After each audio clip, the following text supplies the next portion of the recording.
अस्सलामुअलैकुम वरहमतुल्लाहि वबरकातुहू। भाई साहब कैसे हो? खैर खैरियत? ठीक ठाक। अल्लाह पाक आपको इज़्ज़त दे, खूब तरक्की करें। लाला जी कहते हैं ना, वो शेर दोबारा दोहराना पड़ता है। मुर्शिद खुदा करे अकेला कोई ना हो, मुर्शिद खुदा करे अकेला कोई ना हो। जब बात ना बनी किसी हेर फेर से, तो कुत्ते लड़ा दिए गए जंगल के शेर से। ऐसी ही बेस्ट कहानी है।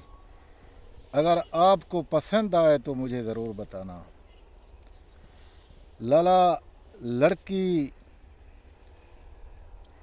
जितना भी होशियार हो, अल्लाह की कसम अगर उसका खामद नहीं है तो वो दुनिया में किसी चीज़ के लायक भी नहीं है। देखो औरत को अल्लाह पाक ने कितना इज़्ज़त दिया। पहले बनता है बेटी, फिर बनता है बहन, फिर बनता है दुल्हन, दुल्हन से फिर वो माँ बन जाती है। इतना बड़ा ओहदा होता है। लेकिन जो लड़कियां, जो मेरे माएँ, मेरे बहन मेरे वीडियो देखते हैं, उन सबको मैं चैलेंज करके कहता हूँ, खुदारा इस लड़की ने जो कहानी मुझे बताया, खुदारा उस तरह कभी ना करना। उसने कहा है कि मैंने शादी की अनकल एक नौजवान से जिसके पास तकरीबन 2 कनाल ज़मीन था, और उसके 2 कनाल को मैंने हड़प किया और उसके बाद उससे तलाक ले लिया। वाह भाई वाह। फिर उसने कहा मैं दूसरा शादी की। उसका शहर में 2 दुकानें थे और एक बेहतरीन कोठी थी। पहले मैंने उसको सबका अपना नामे करवा लिया, उसके बाद उससे शादी की। शादी के 2 महीने के बाद मैंने उससे भी तलाक ले ली। फिर मैंने की तीसरी शादी। एक जिम्मेदार था जिसके 50 एकड़ ज़मीन था, ट्रैक्टर था, गाड़ी था। उसके पास मेरे 2 साल लगे, उसका माल भी मैंने ख़त्म करवाया, उससे भी तलाक ले ली।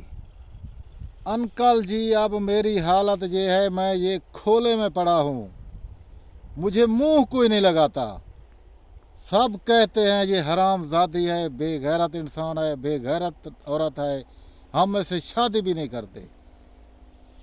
जवानी भी गुजर गया, अब आ गया मेरा पक्का सन, जो कि मैं इस टाइम 38-40 के नज़दीक हूँ, और बच्चे भी नहीं हैं। ना मैं माँ बन सका, ना मैं खामद का बीवी बन सका। अंकल जी मैं अब क्या करूँ? मैंने उसको रस्सा लेकर दिया, मैंने कहा ये गले में डालो और ये खंभे से लड़क जाओ। अगर मैंने सही कहा तो आप कमेंट में बताएंगे, क्योंकि हम ऐसे इंसान नहीं हैं। मैंने वैसे कह दिया उसको, लेकिन मैंने उसको तसल्ली दी। मैंने कहा आप खामद के लायक भी नहीं हैं, माँ बनने के लायक भी नहीं है, और किसी की बेटी कहने के लायक भी नहीं है। आपने इतना हेरा फेरी की, अब जवानी आपका गुजर चुका है, बूढ़ेपा आ गया है। ना आपको कोई माँ कहेगा, ना कोई बहन कहेगा, ना कोई बेटी कहेगा। आप कुर पे गए। तो बेचारी रोने लग गई। उसने कहा अंकल जी मैंने आपको कॉल इसलिए नहीं लगाया कि तुम भी आओ मुझे गालियाँ दो, जलील करो। अल्लाह का वास्ता है मेरा कोई ऐसी जगह काम कर दो, मेरे नाम पे 1 टक्के की ज़रूरत नहीं है। कोई आदमी मुझे घर में रखे, मैं झाड़ू दे के उसका दिल खुश करूँगा, वो खाना देता रहे, कपड़े देता रहे, मुझे किसी चीज़ की ज़रूरत नहीं है। या मुझसे शरई निकाह कर ले। वो दाड़ो कदार रोती रही। यकीन माने मैं तो इंसान हूँ, मेरा दिल भी मूम हो गया। ये उसका घर है, वो दरवाज़ा दे के साइड पे खड़ी है, उसको मैं राशन पानी भी दे गया। अभी मैंने वीडियो भी बनाया, उसको राशन पानी भी दिया। वो अकेली इस बार में आप देख सकते हैं, कहीं भी आपको कोई गांव नज़र नहीं आता। वो ऐसे समझो जलील हो के इस खोले में पड़ा है जो मिट्टी का बना हुआ है, किसी के रहने की काबिल भी नहीं है। ना जहाँ पानी है ना और कुछ है। पानी भी कहीं दूर से पानी लेके आता है घर को। लकड़ियाँ चुन चुन के उसने खाने पकाने का प्रोग्राम है, या ये लकड़ियाँ पड़े हैं उसके और दूर दूर तक उसका कोई इंसान का खुशबू भी नहीं आता। ये है हालत उसका।